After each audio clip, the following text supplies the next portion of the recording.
Sí, yo quería preguntarle algo. Bueno, ahí ya estoy grabando, dale. Era con respecto a los procesos concurrentes, los reutilizables y el otro, ¿cuál era?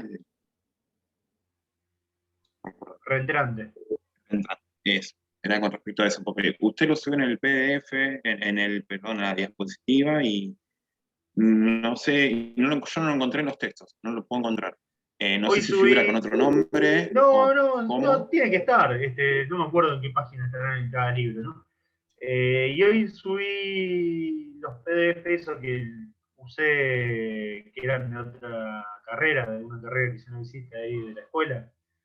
Y están ahí están. Están más o menos lo mismo que dice el PowerPoint, o sea, no hay mucho Sí, más que eso. yo más que nada porque usted había dicho que no nos quedemos con solamente lo del PowerPoint, que No, nos no, pero podamos en explayar un eso poco más. es. Eso no tienen demasiado más. Listo, No tienen mucha más explicación que eso. bueno, Que es sepas más la tranquilito. diferencia entre reentrante y reutilizable, entre apropiativo, no apropiativo, eso. Está bien, perfecto. Buenísimo. Y bueno, después lo interrumpí. Bueno, ¿cómo? Interbloqueo, sí, todo eso está en los apuntes que me subí hoy, está bastante bien explicadito. Pueden completarlo un poco con el libro, pero ahí está bastante bien esa parte. Así que no tendrían demasiado problema. Bueno, ¿alguna pregunta más de proceso y eso? ¿O arrancamos ya con memoria? Arranque. Bueno, tenemos que administrar la memoria de alguna manera. Las primeras computadoras, vamos a hacer un poquito de historia, las primeras computadoras cargaban un programa. Empecemos desde el principio. Las primeras computadoras estaban destinadas a un solo fin, o sea, ya tenían cargados sus programas, hacían sus cálculos y no tenían más uso que uno, tenían solamente un uso, un fin. Después ya se permitió de que se carguen diferentes programas en memoria, pero se cargaba uno solo por memoria porque había monoprogramación, no había multiprogramación todavía. Entonces, el programador, cuando daba las direcciones o definía una variable, la podía definir directamente en qué posición de memoria se iba a guardar. Nosotros generalmente la memoria la representamos como una gran tabla en donde cada celdita es una posición de memoria, una dirección de memoria. Después, electrónicamente no es así, pero bueno, a nosotros nos alcanza esa representación de memoria. Entonces, el programador ya podía saber qué posición de memoria iba a tener libre, porque como iba a tener solamente un programa, un proceso cargado en memoria, le podía dar en qué dirección de memoria quería guardar cada cosa. Cuando aparecen los sistemas operativos, bueno, hubo una opción de que se reservaban 640K de memoria que podían reservarse al principio o al final de la memoria para el sistema operativo y el resto quedaba para el programa que se cargaba. Entonces ahora vamos a ver un poco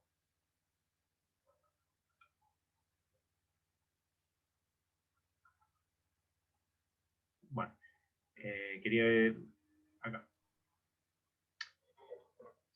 Esto que tenemos hasta ahí, digamos, no tenía ningún algoritmo, ninguna forma que administrara la memoria. Simplemente cargaba un programa, lo usaba, terminaba ese programa, se cargaba otro y así. Sin embargo, esta opción nos deja también la posibilidad de tener más de un proceso ejecutándose. Esto está un poco mezclado. Tenemos la posibilidad de tener más de un proceso ejecutándose al mismo tiempo. No es una multiprogramación en sí, pero es una primera aproximación. Entonces, cuando se bloqueaba un proceso, se sacaba de memoria directamente, se dejaba solamente un indicador, el bloque de proceso, como mucho, y se mandaba a disco eso. Entonces, se cargaba otro proceso en el espacio que había quedado libre. Al mismo tiempo, nunca había dos procesos en la memoria principal, siempre había solamente uno, que era el que se estaba ejecutando en ese momento. Cuando quedaba bloqueado esperando entrada y salida, se lo mandaba a disco rígido, al almacenamiento secundario, y se cargaba otro. Generalmente se trabajaba con dos solamente, no mucho más que dos procesos ejecutándose concurrentemente. Con la llegada ya de la multiprogramación un poco más en serio, lo que se hizo es dividir la memoria en diferentes porciones. Se podía dividir en dos partes la memoria. Obviamente estoy hablando de lo que queda fuera del sistema operativo, fuera de lo que estaba reservado para el sistema operativo. Entonces, dividía en dos partes iguales la memoria. Y el proceso se cargaba, uno en cada posición de memoria. Pero si se había programado ya con las direcciones de memoria fijas, o sea, sabiendo cuáles eran la dirección de memoria física, había que hacer algo para transformarlo. Entonces, cuando se ejecutaba el programa, el que estaba en la segunda posición de memoria, que no había empezado en la posición 0 de memoria, sino que había empezado, por ejemplo, en la 1000, había que sumarle a todas las direcciones 1000 unidades para hacer correctamente el direccionamiento a la memoria que pertenecía a ese proceso. Todo esto lo hacía a través del sistema operativo, a través del procesador, o sea que era bastante engorroso ese trabajo. Y hasta acá teníamos otro problema, que era que el proceso tenía que estar cargado completo en memoria. O sea, si nosotros teníamos una memoria, en ese momento llamémosle, no sé, 8 megas, vamos a poner una super memoria para ese momento, 8 megas. Bueno, nuestro proceso no podía tener más de 8 megas para poder cargarse en memoria. Bueno, hasta acá cómo vienen. ¿Van entendiendo lo que les estoy hablando y alguna Yo pregunta? tengo una duda. Yo también. Sí. No sé, me preguntaba Vos primero, vos primero. No, vos primero, Bueno, no pasa dale. nada. En la parte de monoprogramación, Sí. yo nada más encontré la definición, no la encontré la definición en los libros. Encontré creo que era el último que estaba, el sistema operativo, en la página 46, 47 y 48 se nombra 3 veces, pero dentro de la explicación de multiprogramación y nunca la desarrolla. Y en los otros no la Claro. encontré. La Directamente. monoprogramación es simplemente que se carga un proceso y hasta que no termina de ejecutarse ese proceso no se carga otro. Eran las viejas computadoras que se cargaban o por tarjeta de memoria o por cinta magnética, que se cargaba un programa, se usaba ese programa y bueno, después se cargaba otro. Para que tengan una idea, que a ustedes les Sí, gusta yo por busqué la ahí, de definición algo aparte. cotidiano. Esperá, termino con esto. No sé si Sí. han jugado al Family, al Sega, a esas consolas, Sí, bueno. Sí. que se ponían a jugar un juego y hasta que no terminaban ese juego no cargaban otro, no se ponían a jugar otro. En cambio, ahora, con la Play, qué sé yo, pueden guardarlo, jugar a otro, volver a jugar el anterior y así. Claro, ahora tenés un usuario y Ya me morí que podés algo. ejecutar otro programa, ¿no? Sí, se lo Exacto, rechaza. exacto. Antiguamente no tenías esa opción en el Sega. Bueno, hasta que no terminaba un juego no pasabas al otro, suponete. Bueno, en la Eso era monoprogramación era eso. monoprocesador. Monoprogramación. Era eso. Monoprogramación. No es exactamente una monoprogramación, pero bueno, llamémosle que era una monoprogramación. Para hacer la analogía. Sí, yo lo busqué en internet, empecé a leer algunos posts que habían Sí. escrito sobre eso, y en uno de esos decía que el procesamiento batch era monoprogramación. ¿Eso está bien?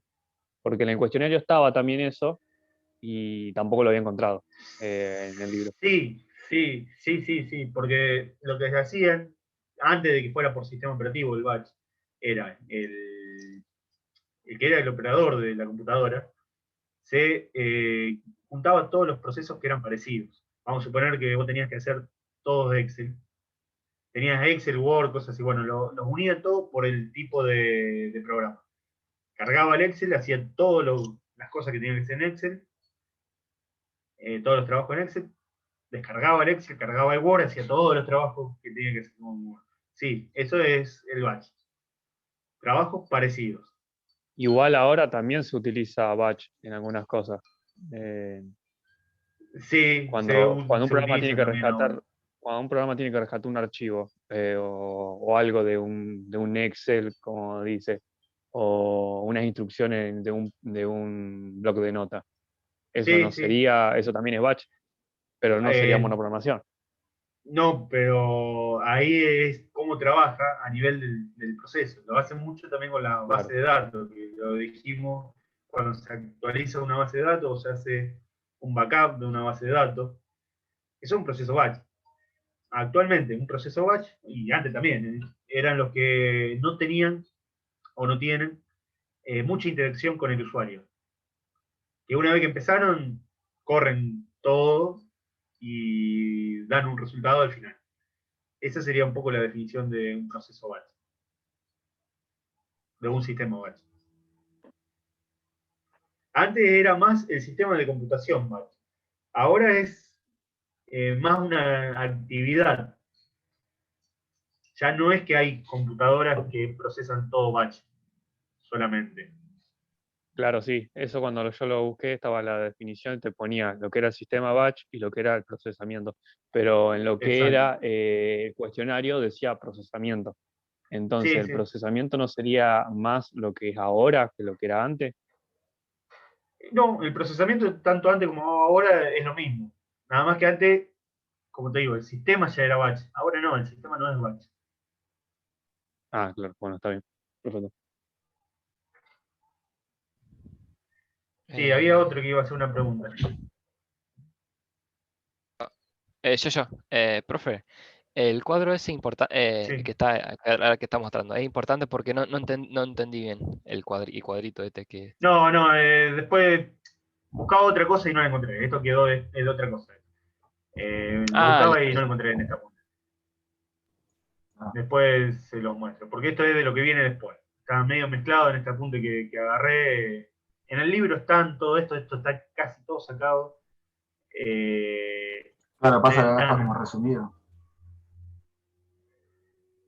no tanto, no te creas. Ah, este era el que buscaba, que daba para el sistema operativo y después daba todo esto para el usuario. Daba una porción para el sistema operativo y después para el usuario. Sistemas monousuarios. Y esto es lo que les Profe, decía de que tenía que sumarle la dirección física. Sí. yo hay una cosa que no había terminado de entender y es por qué sí o sí estaba obligado a cargar todo el proceso en la memoria y cómo lidiaba con eso si la memoria no le alcanzaba. Ese proceso directamente era imposible de ejecutar. Era imposible de ejecutarse en ese momento. Llamémosle década del 70, como no sé si habrá llegado al 80 con estas limitaciones.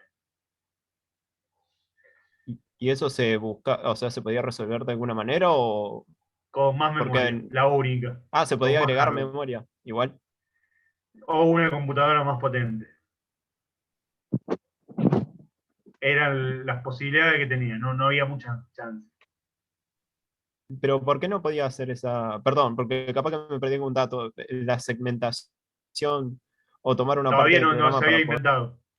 Sí, sí, eso ya estaríamos hablando de multiprogramación como está Todavía no se mencionando. había inventado. Ya vamos a llegar a lo que es paginación, segmentación y todo eso.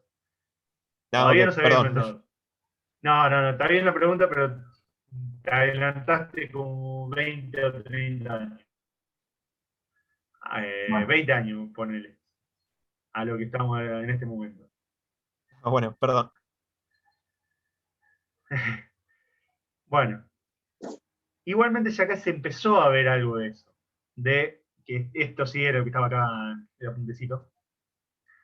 Se empezó a ver de que un proceso no tenía que usar todo al mismo tiempo y lo podía dividir en dos pasos, como dice acá.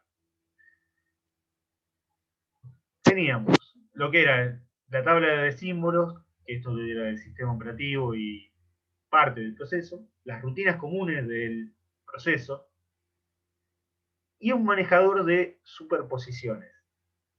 ¿Qué era este manejador de superposiciones? dividía al programa en, como está acá el ejemplo, en 3 partes. Una que la iba a ejecutar continuamente, que eran las rutinas comunes. Y después 2 partes que eran independientes una de otra. Entonces, o cargaba una o cargaba la otra. El manejador de superposiciones lo que hacía era decidir cuál de las dos se tenía que cargar. Vamos a suponer que empezaba con la del paso 1. Usaba todo lo que tuviera que usar el paso 1, sean las funciones que fueran, no sabemos qué programa es, no nos interesa, acá era un programa que tenía esas 2 partes. Usaba todo esto, cuando necesitaba usar la parte 2, no iba a necesitar usar la parte 1 porque eran totalmente independientes, entonces a la parte 1 la podía mandar a disco, o sea, guardarla en almacenamiento secundario. Cargaba el paso 2, ejecutaba el paso 2 todo lo que fuera necesario. Si tenía que volver al paso 1, bueno, guardaba en disco el paso 2 y volvía a cargar el paso 1.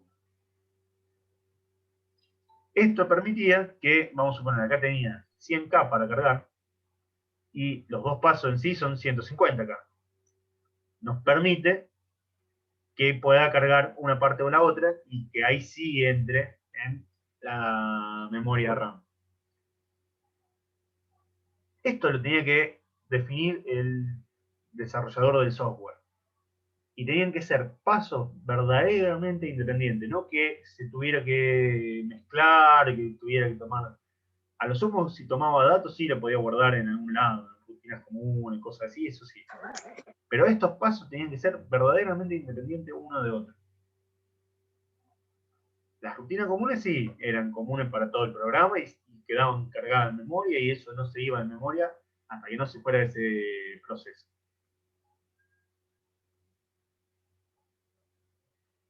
Esto es el primer acercamiento a lo que nombró, no me acuerdo quién fue, que después viene paginación, segmentación, memoria virtual, que bueno, ya vamos a llegar. Esto fue el primer O sea, paso. un solo paso. Un solo paso podría entrar. Y no, Claro, no por los vez dos. un solo paso. Digamos, vos el código tuyo lo dividías en mínimo en 3 partes. Uno que eran las rutinas comunes que siempre iban a estar cargadas en memoria. Otra, unas rutinas que eran independientes de estas otras. Lo del paso 1 era independiente del paso 2. No podían estar cargados los dos en memoria, salvo que tuvieran memoria suficiente, pero no era la gracia de hacer un manejador de superposición y todo eso. La gracia es de que vos pudieras usar menos memoria.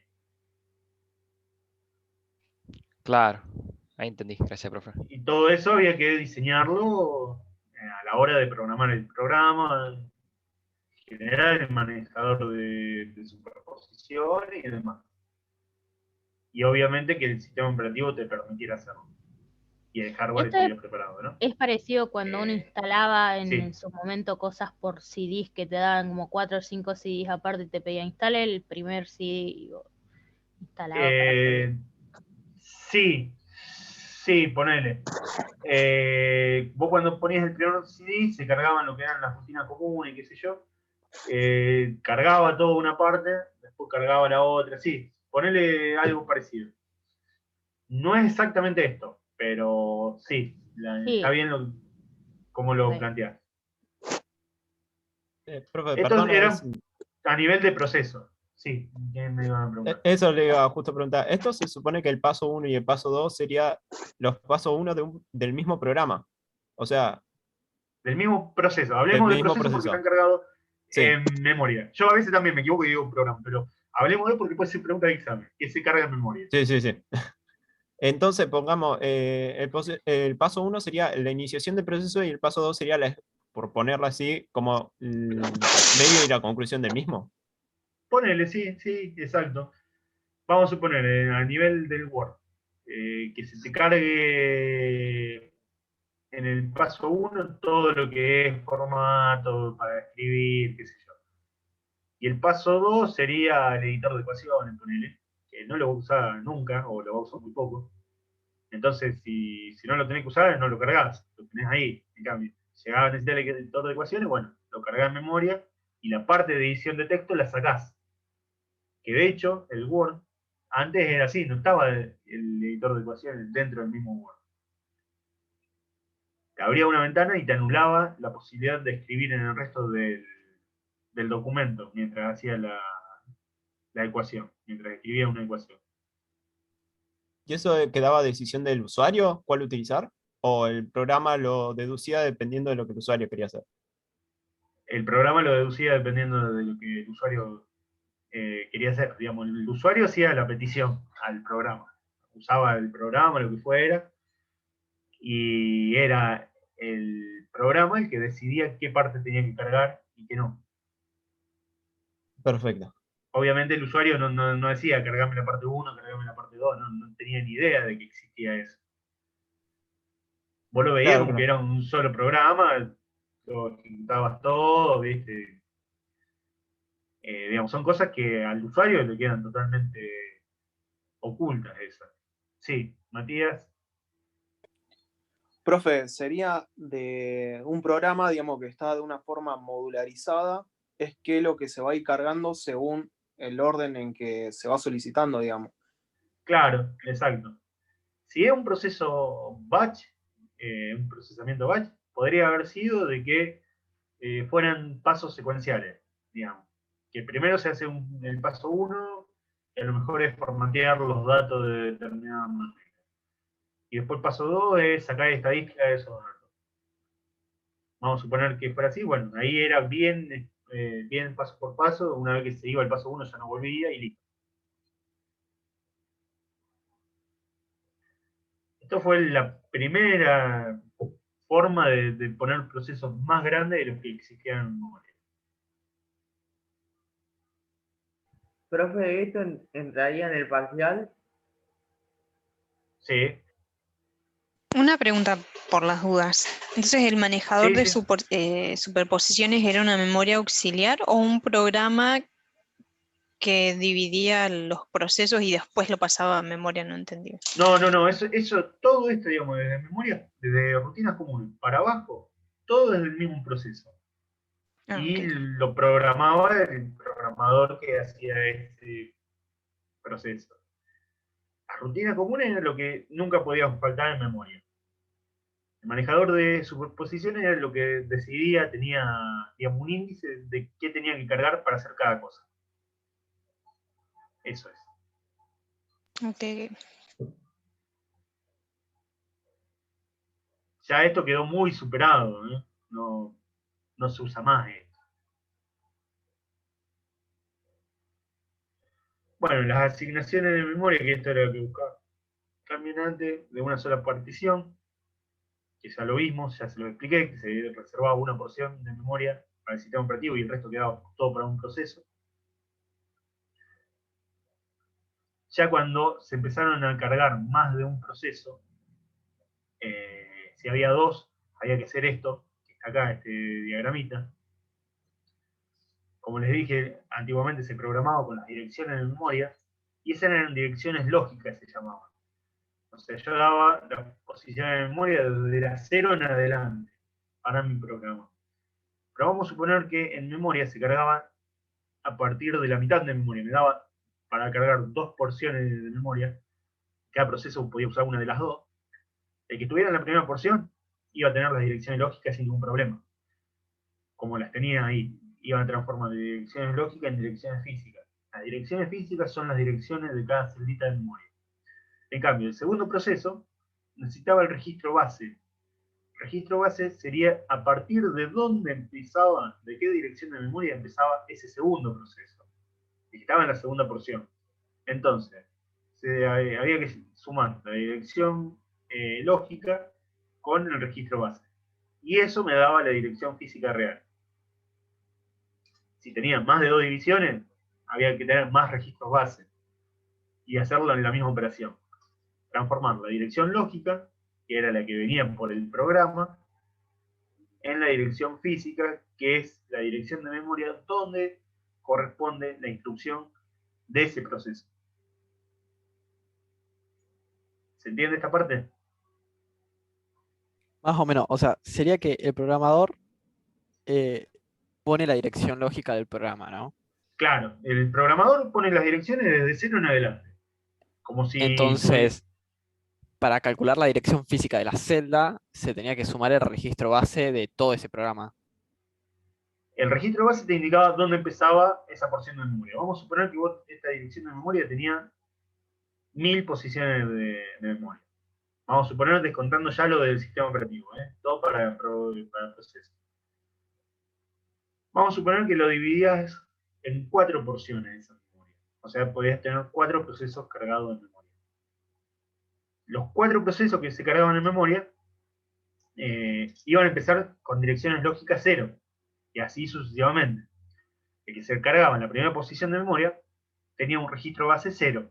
Entonces, cuando sumaba, le daba el mismo número de dirección física. Hasta ahí no había ningún problema, era lo mismo que hubiera sido un solo proceso. El segundo proceso, el registro base, está en 250. Entonces, vamos a suponer que para una dirección de memoria 10, el registro base de ese segundo proceso era 250, lo tiene que sumar, y la dirección física le da 260.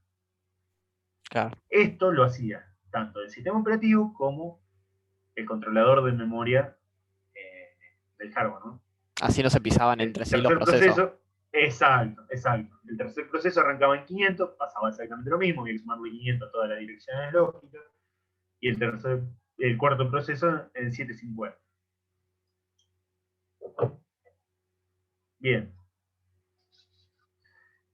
¿Qué problema les parece que puede traer esto de dividir la memoria en partes iguales? Eso no es procesos lleven más memoria y no se pueden llegar a ejecutar. Uno es ese el problema. O menos memoria y queda memoria... Sí. Exacto. Sí, ese es otro problema, que quede memoria libre sin usar desperdiciada. Vamos a suponer que tengo la memoria dividida en dos partes de 500. Y yo tengo dos procesos de 200. Están quedando 600 posiciones de memoria libre que podrían servir para cargar más procesos. Siempre y cuando sean menores a 600 posiciones de memoria. Exacto, ese era un problema. Eso se llama fragmentación, que después vamos a ver que se aplica más a lo que viene ahora.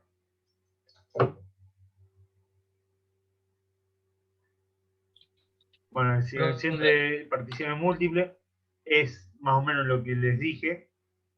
Están las memorias, las posiciones de cada proceso. Y acá vamos a ver ya, no definido tan exacto que a todos les doy la misma porción, sino que voy cargando diferentes procesos. Y acá vamos a ver la fragmentación. Creo que alguien me iba a hacer una pregunta que yo estaba hablando. Profe, sí, disculpe. ¿Tiene algo que ver con, por ejemplo, cuando formateo la computadora, lo que yo elijo darle al disco local C y al disco local D, la memoria cuando la divido ahí, la fragmentación? Un ejemplo que se me viene. Es similar, por ejemplo, sí, es similar. En el disco local C, que elijo la instalación de programa, y en el D fotos, un ejemplo. Después foto me queda libre y el disco local C se satura. Claro, eso sería el caso anterior, que teníamos bien particionados la memoria en partes iguales o partes fijas. Sí, eso sí. Y bueno, también es parecido a la fragmentación del disco. No sé si han desfragmentado el disco rígido, que cada vez se hace menos, pero antes se hacía más porque daba una ventaja, una rapidez bastante mayor. Y tardaba 24 semanas. Y ahora, bueno, tardaba un día entero, ¿verdad? Sí, tardaba un montón porque reubicaba todos los archivos. Yo lo tengo fragmentado en la SSD y el disco duro, por ejemplo. No, no es eso. Eso es otra cosa. Eso es que lo tenés dividido. No, él dijo que desfragmentó los dos discos. Digamos, son por separado, pero es casi lo mismo que en uno. Acá eso yo iba aparte a preguntar sobre eso. Una cosa es cuando uno, por ejemplo, instala dos sistemas operativos en un mismo disco, eso sería fragmentación, ¿no? No necesariamente. Partición, ¿no? Esas son particiones, claro. Exacto. Y lo otro, cuando uno tenés dos discos, o sea, tenés un sistema operativo en dos discos, en el mismo. Eso no es tenerlo eso tampoco es fragmentación, no. ¿Y eso también es partición? Eso es que lo tenés dividido, lo tenés distribuido. Bueno, entonces no entendí nada. No, la fragmentación ahora van a ver qué es. Particiones es con un disco nomás. Claro. En ese disco va a ser la partición, no la puede hacer Claro. con otro incluido. No puede pero creo que podés unificar poner dos discos, o sí. Podés Sí se poner puede. dos discos que se vean como uno. Esos son los RAID. Claro. ¿Pero ahí unificás los sí. dos? ¿O cómo? Sí. Claro, Vos ves, yo por yo ejemplo, lo que unidad tengo C. eso. Ves unidad Claro, C yo y lo en que tengo realidad tenés 2 o 3 discos. Eso se Claro. puede hacer también. Yo, Eso por se ejemplo, hace con los tengo, sólidos y con los dúos mecánicos, ¿no? eso es lo que estaba Para tener diciendo más. yo. Sí, eso es lo Sí, que eso estaba es diciendo verdad. yo. En Yo las tengo netbooks, todos los por procesos ejemplo. de Windows, yo tengo todos los procesos de Windows en el SSD y después si quiero todos los archivos pesados los tengo en el disco duro. Pero Claro. eso no es fragmentación, entonces. No es fragmentación eso. La fragmentación ahora van a ver qué es. Y también se dan los discos, sobre todo en los de estado sólido. Perdón, en los magnéticos. Bueno, vamos a suponer que ahora ya no divido por porciones para poder tener más flexibilidad con los procesos que voy cargando. Que esto fue una mejora que se hizo y es muy parecido a como se está manejando actualmente. Hasta este momento, los procesos se tienen que cargar completos en memoria. Mantengamos eso porque después vamos a tener una variante. Llega un proceso que se carga entre la posición 400K y la 1000K, el proceso 1. Llega un segundo proceso después que se carga entre la posición 1000 y la 2000. Fíjense cómo vamos teniendo. Y llega un tercer proceso que se carga entre la 2000 y la 2300. Bueno, todo esto se van ejecutando, bárbaro, no tenemos ningún hueco libre, o sea, tengo esto y que el final de la memoria, no hay problema.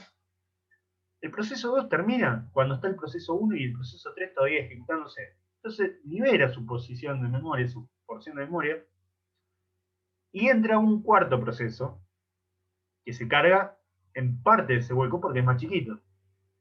Este proceso se carga entre 1000 y 1700.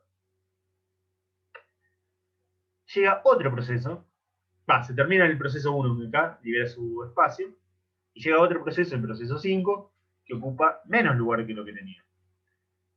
En este caso, vamos a suponer que llega un proceso nuevo, tengo estos tres ejecutándose, ocupando lugar, y llega un sexto proceso con, vamos a suponer, 400K, necesita 400K. Fíjense, acá no puede entrar porque tiene 100K libre, no entraría. Acá tiene 300, tampoco entraría. Acá tiene 200 y pico, tampoco entraría. Pero si yo tuviera estas tres partes juntas, sí le podría meter a ese proceso. Me sobraría espacio incluso. Pero son procesos diferentes, no son iguales. ¿Cómo? No te Que escuché son bien. procesos diferentes, digo. Perdón, pasa que uso el micro de la cámara. Que son procesos diferentes, digo, no lo va a poder unificar.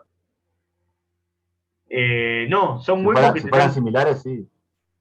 No tiene nada que ver el proceso. Acá son huecos que quedaron libre en memoria, que juntos dan mucho más de lo que necesito yo, pero así por separado no me sirven. O sea, es eficiente, pero Esto no es la tanto. fragmentación. Ese es uno de los problemas. Esto es la fragmentación.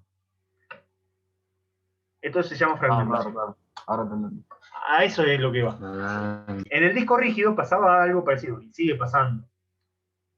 Vos cargás hacés un programita, ese programa, un archivo, ocupa una determinada cantidad de memoria del disco rígido. Cargas otro, así va cargando varios, y van ocupando diferentes lugares del disco rígido y te van quedando huequitos.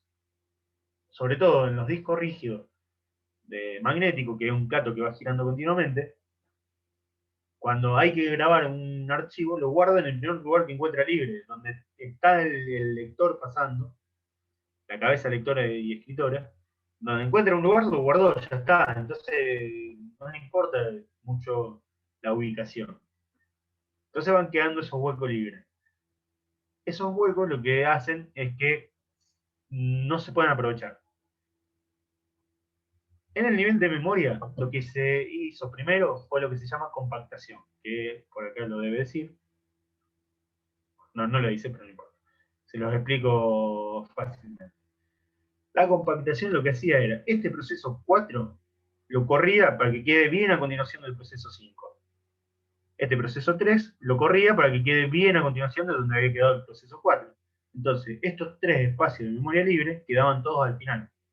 y ahí sí me permitía cargar otro proceso. ¿Cuál era el problema de esto? Que esa compactación, cuando se hacía, necesitaba que intervenga el procesador, y al intervenir el procesador, ninguno de los procesos que se estaba ejecutando se podía ejecutar. ¿Por qué? Tenía que usar el procesador para otra cosa.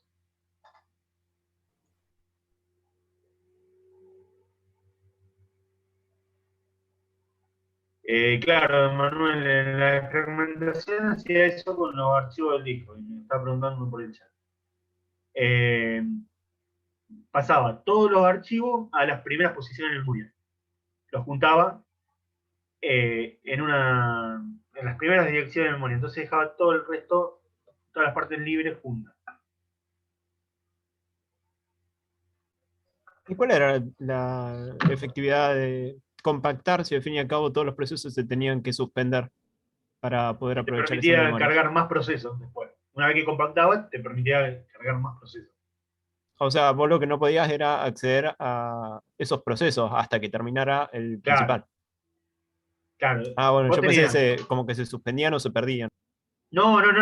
Mientras estaba compactando no podías hacer nada. Una vez que terminó compactada, bueno, listo, seguí. Vos tenías estos tres procesos, llegaba uno de 500, creo que le dije, 400, no me acuerdo, no lo podías cargar. En cambio, si esto vos lo habías compactado, sí lo podías cargar. Mientras estaba ese proceso de compactación, estos tres procesos no se podían ejecutar. Una vez que terminaba la compactación, sí. Bien.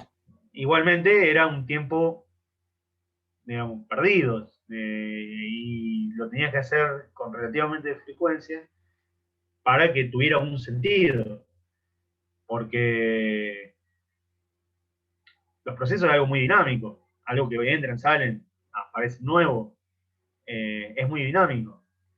Entonces era mucho tiempo que se perdía de procesamiento haciendo esa compactación. Pero bueno, fue una primera aproximación, un primer algoritmo que se le ocurrió en su momento. Una primera solución. Igual, gracias a eso también hoy en día tenemos ese. ¿Cómo? ¿Tenemos? Que gracias a eso también hoy en día estamos como estamos, avanzamos bastante. Y sí, obviamente, hay cosas que ustedes van a ver, de cómo se manejan ahora, cómo se manejaban antes. A ver si estos boludos no se dieron cuenta de que lo que estaban haciendo estaba mal. Y empezaron, hicieron la computación desde cero, no es que ya estaba hecho todas estas cosas. Fueron adaptando métodos, algoritmos o cosas parecidas de otros lados, qué sé yo. Esto capaz que se le ocurrió, no sé, viendo un camión de basura que apretaba la basura, que compactaba la basura y ocupaba menos lugar. Andás a saber qué fue lo que No le sabés la disparó lógica esta que idea. usaron, ¿no? ¿Todavía ¿Cómo? existía el camión de basura? Sí, Andás no a sé ver la qué- lógica que usaron, digo. Claro, es lo que se le ocurrió, solucionó lo que les dio un poco de facilidad, le mejoró lo que tenían. Y que además de que se iban avanzando, iban surgiendo nuevos problemas, entonces después tenían que ir Obviamente, adaptándose sí. a los problemas que van obviamente, porque emergiendo con el correr del tiempo. cuando salió la multiprogramación, fíjense que está moviendo más problemas que las soluciones que trajo en su primer momento. Porque la Profe, multiprogramación esto tiene partió algo que ver para... con la... Sí, Perdón, le iba a preguntar si esto tiene algo que ver con lo que es la memoria estática y dinámica. no. La memoria estática y dinámica es como se manejan eléctricamente. La memoria dinámica va perdiendo la información al poco tiempo, unos microsegundos, milisegundos. Entonces tiene que refrescarle la carga. Son componentes eléctricos distintos. En cambio, las estáticas no pierden la carga, el valor que se les dio. Sí lo van a perder cuando se apague el sistema. Pero mientras no. Eso es a nivel electrónico y nada que ver con esto del sistema operativo. Ah, listo, estaba confundido entonces, gracias, profe. Claro, vos lo Profe, que me decís una es que a nivel consulta. de hardware. Sí. Volviendo a la desfragmentación, entonces se podría decir que es la compactación de archivos para liberar memoria, como para poner una definición. No De liberar memoria. espacio en disco, perdón, no memoria, espacio en disco. Tampoco. No es que Tampoco. liberaba Por eso, espacio. como yo porque Lo que quiero hacía una era definición y si no la entendí, no- juntar todos los espacios libres en un solo bloque. Ahí está. Gracias. Porque no es que generaba más espacio, que liberaba espacio. Los procesos o los archivos que estaban ocupaban lo mismo, pero estaban más acomodaditos. Profe, ¿se podría decir que le asignaron un nuevo puntero a todos esos Para espacios? facilitar la lectura, ¿no? Exacto, sí, los cambiaban de dirección de memoria. Entonces el registro base se modificaba para cada proceso. Por eso no se podían usar los archivos. Exacto, los procesos. por eso no se podían usar los procesos en ese momento. Porque se estaban modificando las posiciones de memoria. ¿Qué decía usted hace un rato de Muy bien, de la gracias. multiprogramación, que trajo muchos problemas en el comienzo? Y sí, porque fue algo que hizo mucho más complejo. Antes vos cargabas un programa, un proceso, lo ejecutaba, listo, chau, ya estaba. Ya no teníamos proceso, no teníamos problema. Fíjate, vos lo podías programar con las direcciones de memoria que querías usar. Nadie te iba a decir nada. Se programaba a nivel de dirección de memoria. En cambio, ya cargar los dos procesos, bueno, te trajo. Que tenía que tener un registro base, que antes no tenía. Que tenía que hacer la suma para ver la dirección física de memoria, que antes te manejaba directamente con la física. Ahora tenía la dirección lógica de memoria aparte. Traía este problema de la compactación. O sea, van generando cada vez más problemas, con cada avance se van generando más cosas. Es más complicado. Sí, aumenta la Si complejidad. se quiere, exacto, si quieren hacer, y creo que les está sirviendo bastante los ejemplos más cotidianos, bueno, ustedes usan una bicicleta, más que inflar la rueda, pedalear, engrasarla un poco, qué sé yo, no le tienen que hacer demasiado. Pasan en una moto, bueno, ya te tienen que agarrar nafta, te tienen que inflar la rueda, te tienen que ver el motor. Pasan a un auto, más cosas todavía. Ni que hablar si se van a un avión. Digamos, van avanzando, le va permitiendo hacer más cosas, pero cada vez más complejo, ¿no? Es a algún costo, digamos.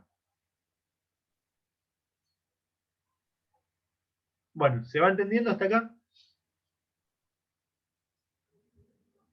Sí, sí. Bueno. Sí. Les voy a nombrar, y ya con esto termino por hoy, pero va a ser más para después desarrollar en clase siguiente, lo que es la memoria virtual. La memoria virtual nos permite cargar procesos más grandes que los que tenemos la posibilidad de memoria.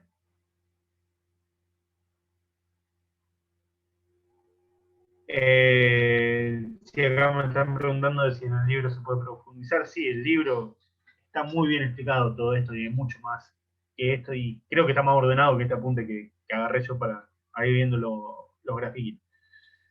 ¿Cuál libro La memoria virtual de los en el dinosaurios? Tandem. No, ese también está explicado, pero me gusta más cómo está en el Tandem. Están los dos temas, no hay problema, lo pueden ver de cualquiera de los dos. Les decía, de la memoria virtual nos permite cargar procesos que son más grandes que la memoria disponible. Uno es la superposición, fue lo primero que se pensó, la primera forma que se hizo, que era el que estaba por acá arriba.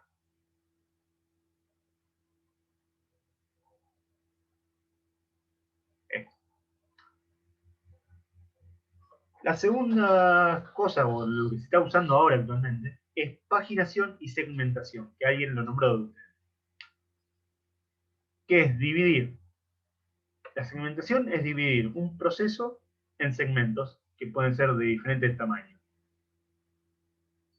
Y se cargan los que son necesarios y los que no se dejan en el disco. ¿Cuál? Es algo ¿El más primero, parecido profe? a esto de los pasos. ¿Cómo? El primero, perdón, ¿cuál Eso me es había segmentación, dicho? lo que paginación. El primero que está ahí en pantalla es superposición. Ah, ese. Esa es superposición. Y actualmente está la segmentación, que son segmentos de longitud variable, o sea, cada uno tiene su longitud, que se pueden cargar uno y otro quedar en disco y ir intercambiándose. Y está lo que es paginación. La paginación le da a todos los procesos segmentitos que son los marcos de página, que son de tamaño fijo. Los decide el sistema operativo, el tamaño que le da. En cada página se van cargando partes del proceso. Bueno, eso permite que las páginas a las que no se usan estén en disco rígido y solamente las que son necesarias en memoria principal. Esto es bastante más complejo el algoritmo, pero es mucho más beneficioso y mejora otros problemas que, bueno, de lo que vimos ahora con la compactación, que había que esperar, todo eso, eso queda aparte, ya queda viejo y no se necesita hacer esa compactación. En la clase que viene vamos a empezar a ver esas cosas. Profe, ¿la página sería como un arreglo, pero virtual? Como un arreglo, pero virtual. A ver, ¿en qué sentido lo decís? Así como un vector que permite guardar cosas no sería ya en 2D tipo celda, sino en 3D. No, yo no lo diría tanto. Si yo lo de página lo llevaría a página de una carpeta o de un libro. Qué sé yo, un capítulo de un libro ocupa 100 páginas. Y esas páginas vos las podés tener divididas y puestas en distintas partes de la carpeta. Después vamos a verlo, cómo se manejan las páginas en sí. Como un Excel. Mira, no me termina de cerrar la analogía esa. Las páginas son como que vos escribís, por eso es páginas de un libro, yo diría más que nada. Y vamos a suponer que vos necesitas solamente llevarte, si estuviéramos yendo a la escuela, un tema de ese libro. Te llevas esas páginas y el resto te las dejas en tu casa, para que no te hagan peso en la mochila y qué sé yo. O que no te ocupen lugar. Eso sería más que nada. Después ya lo vamos a ver bien en la clase que viene. No me termina de cerrar la analogía de un array, como decís vos, o un Excel, pero a lo mejor le podemos buscar la vuelta.